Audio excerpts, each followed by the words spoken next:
Brekkukotsannáll. Við erum í miðjum 31. kapítula. Við vorum stödd í mikilli veislu sem var að byrja hjá Guðmundsen og haldin til heiðurs heimsöngvarann Garðari Hólm. Ég skal ekki heldur gleyma að minnast 3 fyrirboðsmanna sem erfitt var að láta sér sjást yfir. Og nefni ég þar fyrst Anna Madömu Strúbenholz sem sumir Íslendingar kendu við öxina rimmugi. Læri móður mína í sönglist og hennar að góðu getið framar á þessum blöðum, ef mig misminnir ekki. Henni næstan skal ég nefna prófessor Dr. Faustulus sem látin var koma með dúfur í pípuhatti úr Kaupmannahöfn til að sýna alþjóð listir á afmælishátíð búðarinnar leið og Garðar Hólm. Þessi Dr. Faustulus leiddi hug minn að hinum hjákátlega þýskara Faust sem borist hafði í tal á fundinum rakrafrumvarpið. Nema þessi reyndist vera falsturbyggi að ætt og hafði getið sér frægð á kaupstefnum einkum á Jótlandi. Dr. Faustulus átti sinn þátt í að lífga upp þessa yfir strembnu ættarsamkomu með glaðlegri, góðdanskri framkomu og hugvitsamlegum uppáfinningum. Þá má ég ekki gleyma að nefna til þann skörulega höfðingja sem oft varð séður á götunni á lafafrakka með silfurbúinn íbenviðarstaf og gullbúna lonniettur og keisaralegt yfirbragð og haugfrána sjón sem stemdi stundum alla leið upp á þök húsanna. Grjótharðar handstúkur og vestisfellingar fullar af neftóbaki. Ritstjóra foldarinnar, alþingismann og ég vil ekki segja þjóðskáld því það var annar hvor heldri maður á Íslandi þá daga, heldur einfaldlega skáld sem brátt mun sannað á þessum blöðum.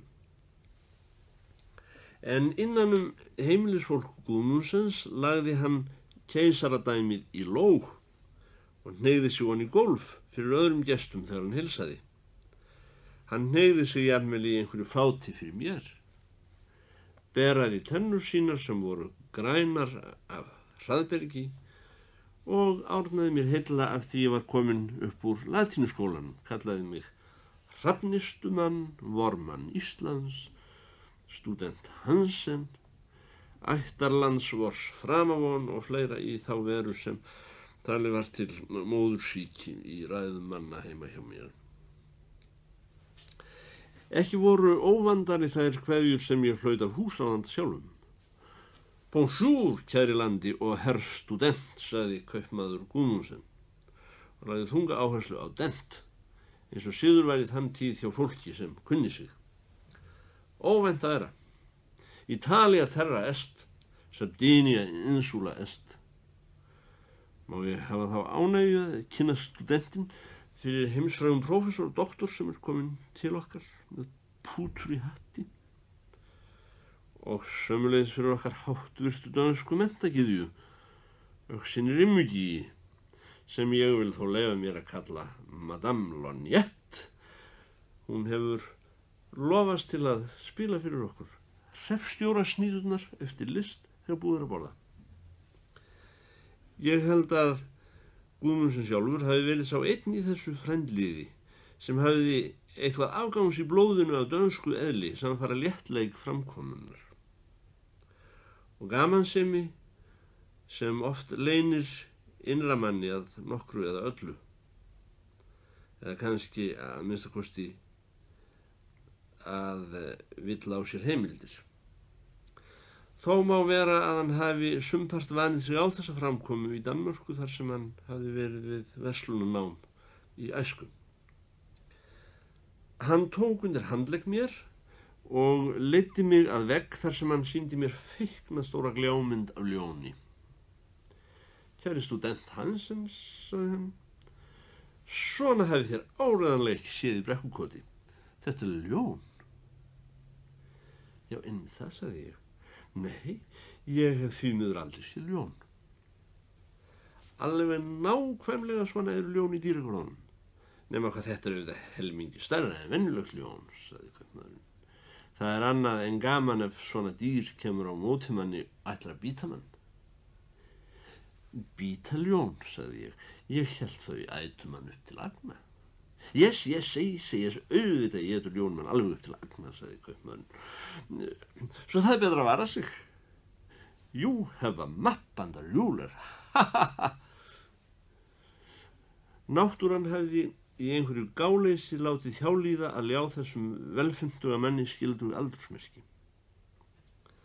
Það var ofurlítið bustaskegg á efri vörin á honum og hárið klippt á sama veg mjög vandlega, en eins og forðum þegar ég horfði á kinnarnar á honum datt mér í hug plantinn Plómi úr þulum ömmunnar.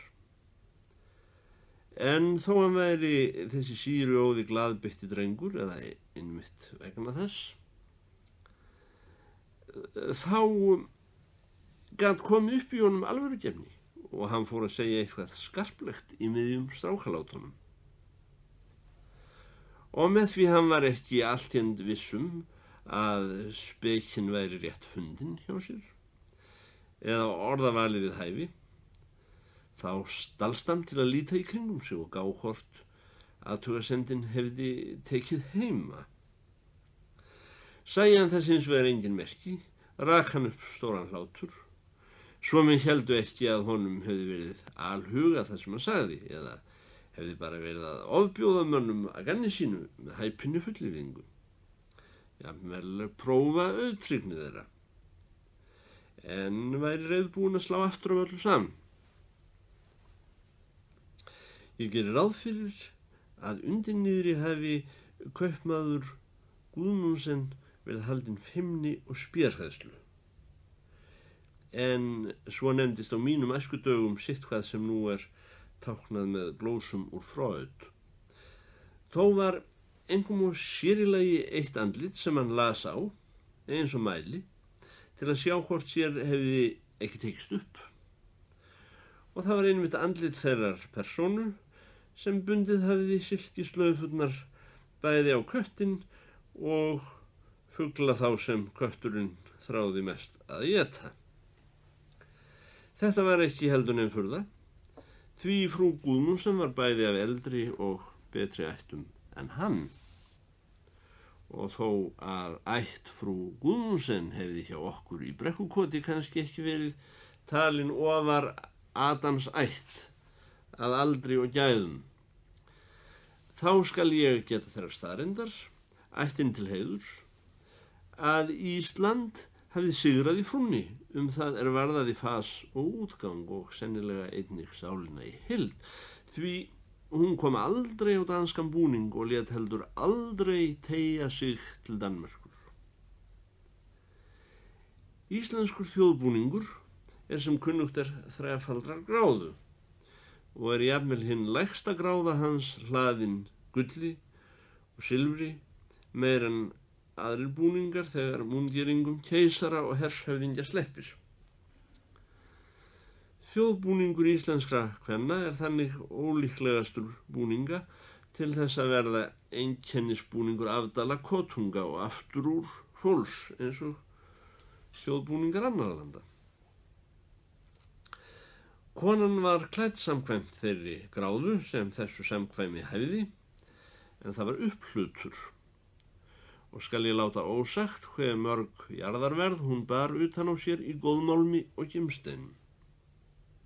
En það kunni maður manni að segja að ekki munu margir herforingjar, ellegar keisarar, hafa borið gull sitt með meiri skörungsskap en hinn rammi íslenska frú Guðmundsen sem hún leið þar fram stofur sínar, þó stór skrollandi upp á danska vísu.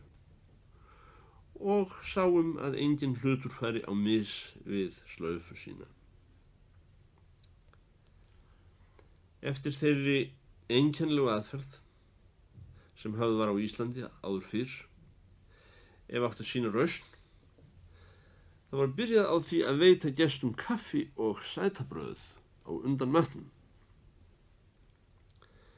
Má vera að siður þessi hafi verið leifar frá þeim tíma að eldsneyti var ekki tiltækt nema mór og hann lítt eldfimur, svo gestir urðu oft að bíða eyktar langt eftir steik og graut og því óhjákvæmilegt annað en bera fram léttar veitingar til að stilla sárastan sult manna meðan beðið var. Hér var þó ekki seinlæti í eldamennsku til að dreifa, heldur fastheldni við fornan höfðingja sið, sunnan úr Vogum, og þegar menn höfðu gætt sér á pönnukökum, kleinum, jólaköku, tertu, vínirbrauðum og rúmlega 20 öðrum sætabrauðstegundum ásamt með rjómakaffi, þá loks var farið að hugsa að breiða á borð til sjálfrar veislunar.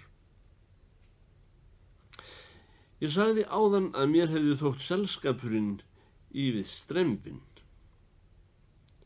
Var ekki skrítið að annar eins Landstólpi og Guðmundsen skyldi láta sér nægja að borða með heimilisfólki sínu til heiðurs við skjólstæðingsinn, frægan íslenskan veraldarmann, á heimkomudegi hans, mann sem samkvæmt málgagni búðarinnar hafði þó nýlega haldið söngskemmtun fyrir páfann.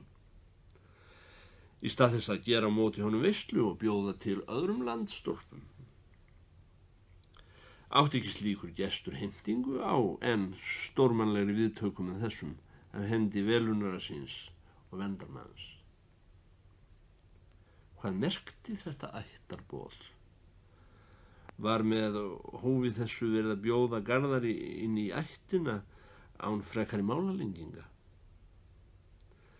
Þrátt fyrir slaufu á kött og kanarífugl, gulllagðar frængur, hreppstjórasníðurnar eftir list. Mannfagnaði eins og mestur getur orðið á Íslandi, allt frá hrútaberjum niður í haframjólskraut. Þá var ég öngu nær samkveðnið. Framkoma ættarinnar við fræga mann var vægast sagt huldurhrútsleg. Látum vera þó mati á frægum söngmanni væri áfátt hjá fólki sem ekki vissi hvað söngur var. En hvað var þá þessi maður í augum þess? Eða hefði innanbúðarpilturinn Georg Hansson úr Hringjarabænum aðeins verið veiddur upp og bundinn á að slaufa eina kvöldstund af því það þurfti að villa einhverjum sínum eitthvað og þá hverjum. Hvað? Hvað hafði borið til tíðinda síðan litla fröken Guðmund sem var lokuð inni hjá sér í fyrrasumar? Það voru ekki nema nokkrar vikur síðan hún hafði trúað mér fyrir því að hún væri sú sem biði Garðars Hólms. En allt kvöldið sá ég þess engin merki að greiðfært væri orðið á milli söngvarans og dóttur kaupmanns. Það voru greinileg lög í húsinu að dóttirin skyldi ekki þekkja þennan gest nema rétt fyrir annan. Þau létust varla sjást. Hvað hver var að leika fyrir hverjum var mér hins vegar ekki ljóst. Var þetta sjónleikur handa mér og henni Madame Strubenholz eða honum prófessor doktor Faustúlusi? Varla þó handa þessum trúnaðarmanni búðarinnar sem bar keisaragrímu hundags á löngu stétt. Hann sett upp góskalsandlítið þegar honum var boðið inn fyrir disk. Þó var eitt ekki sjónleikur. Hinir rauðu dílar sem hvarfluðu til og frá á hálsi og vöngum heimasætunnar, líkt og skýjabrok.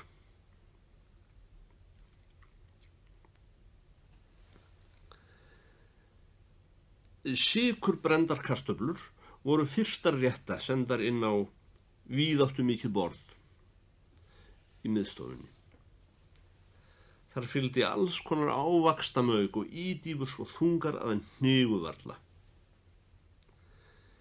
Síðan tíndust smám saman inn svo ólíkir hlutir sem steikt fransbrauð og hangikjöt, súrhvalur og sardínur. Og allt í einu kom heitur blómur eins og fjandinn og sauðarlegg. Þar komu í kjölfarið sviðnir sauðarkjammar og bláber blönduð fagurrauð hrútaber. Síðan önnur matvæli sem álangt yrði upp að telja. Það var einna líkast og maður hefði brotist inn í matvöruverslun. Hér gat einn og sér hver til list sína eftir kenningu og hugsjón sem hann aðhylltist í mataræði, enda fór hver eftir sínu höfði. Sumir byrjuðu á steiktu fransbrauði og enduðu á súrhval, aðrir á hrútaberi og enduðu á sauðarhaus eða súrri mísu. Því drykkir voru einnig forbornir, kúamjólk og franskt rauðvín, auk þess vökva sem þegar var nefndur. Súpuskál með kakkþykkum haframjólsgraut rak lestina og var sett fyrir Jón Karlinn Guðmundsson ættarhöfuð. En sú fæðutegund var þessar mundir eftir kenningu frá Skotlandi talin sérstakt hollmeti fyrir magann. Þegar matvælasendingarnar úr eldhúsinu voru farnar að strjálast, bað Guðmundsson kaupmaður gestina ganga undir borð og menn röðu sér niður hver þar sem honum sýndist, nema húsfreyja stóð eftir íslenskum sið á miðju gólfi og stýrði veitingum. Kaupmaður Guðmundsson kallaði á Madame Strubenholz, þar sem hún sat við hlið prófessors doktor Faustúlusar, og bað hann að taka fram mandólínið. Ritstjóri foldarinnar fór hann í vasa sinn og útbýtti borðsöng sem hann hafði ort og látið prenta og hét Fjölskyldu og vina söngur yfir borðum að syngja undir laginu Herra Jóhann eftir Mozart. Þó undarlegt mætti virðast var alls ekki tekið fram í fyrirsögn kvæðisins hvert væri tilefni þessa fjölskyldu og vinafundar. Svo menn urðu að eiga það við samvisku sjálfra sín hvort þeir væru hér heldur komnir að halda upp á afmæli Guðmundsens búðar eða fagna landa og vini sem borið hafði hróður Íslands gerðu allan heim, og svo til páfans sem Múhameðs Ben Ali. En hvaða samsæti sem þetta kann nú hafi verið og hverra erinda sem voru hér komnir eða hvort þetta var aðeins venjulegur kvöldskattur á heimilinu, þá var nú tekið til að kyrja upp úr ritlingnum. Þáttaka í söngnum var því miður í daufara lagi, með því ýmsa borðnauta vantaði gleraugun sín. Skáldið sjálft virtist þó njóta kvæðisins eftir atvikum og varði ekki aðeins að syngja fyrir heldur og syngja einsamall heil og hálf erindin.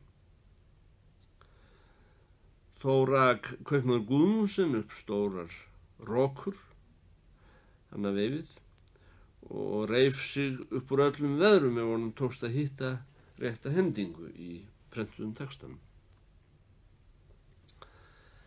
Garðar Hólm sat með óráðanlegum fettum og brettum meðan sungið var.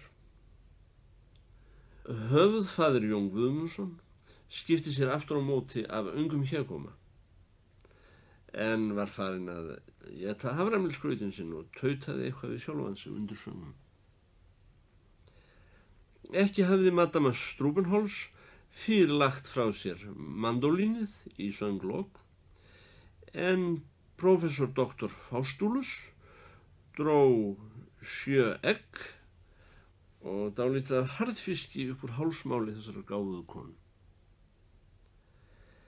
En þetta upphaf kvæðisins samkvæmt prentuðu eintaki sem finna má meðal ritlinga í Landsbókasafni.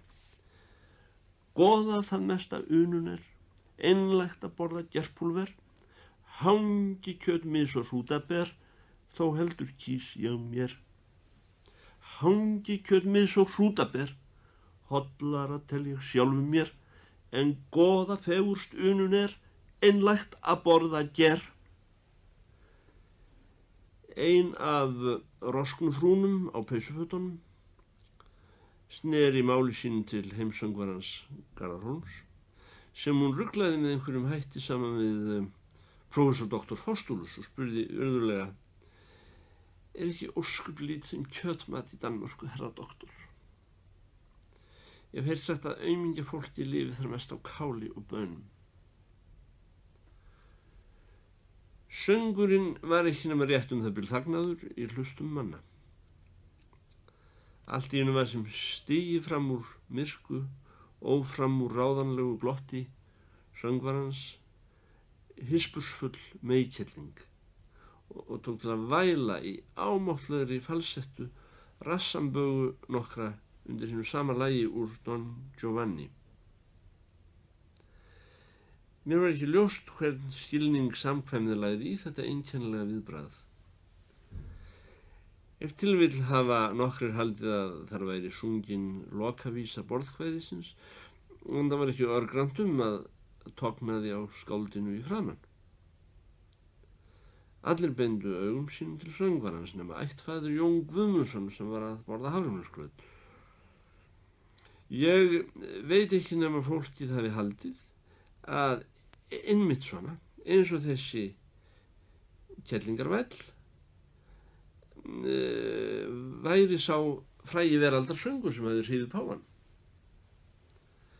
Víst var það, öngum stökk bros. Aðeins hækkaði og lækkaði Madama Strubenholz höfðstellingar sínar, sitt á hvað til að geta virt manninn fyrir sér, bæði niðrundan gleraugunum, gegnum þau og upp undan þeim.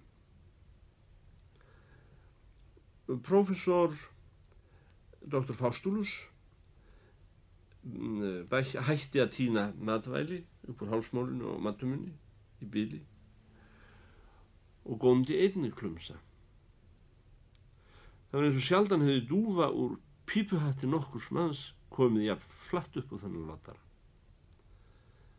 Þetta mun hafa verið í fyrsta sinni sem heimsöngvarinn lét til sín heyra á Íslandi. Kálmeti étur kjöllaursþjóð, komið þér sælar hrúmingu, grátmögur sitja götujóð og grimlega rek upp hljóð. Grátmögur sjóstar götujóð, grimmilega rek upp skötuhljóð. Kálmeti étur konagóð, þar kjöllur